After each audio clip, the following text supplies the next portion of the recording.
Hello, my name is Caleb Bradley. This is Lab 14 Part 2. What we have here is a 74192 BCD down counter, which means it's going to count from whatever number that we intend down to 0 and reset.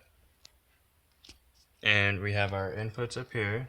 Our A, B, C, and D are connected to these 4 switches here.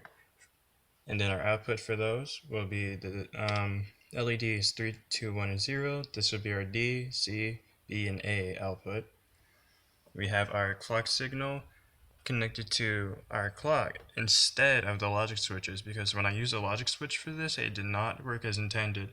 But when I connected to the clock signal, even though it's basically the same thing as me alternating this up and down, it gave a wildly random output for some reason. But when I used the clock signal, it worked as intended. So I just decided to stick with it.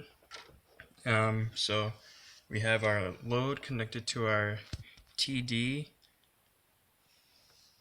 input, and so what this is going to do is it's going to enter a loop starting once it hits 6, and it'll count down, and then it'll reset back to 6, which is it'll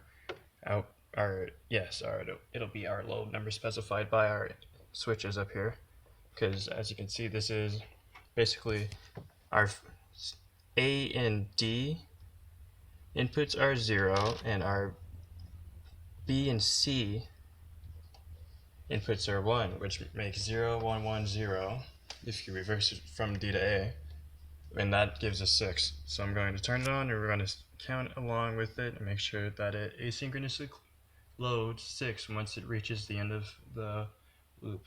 So once it hits 0, it'll reset back to 6 instead of 9.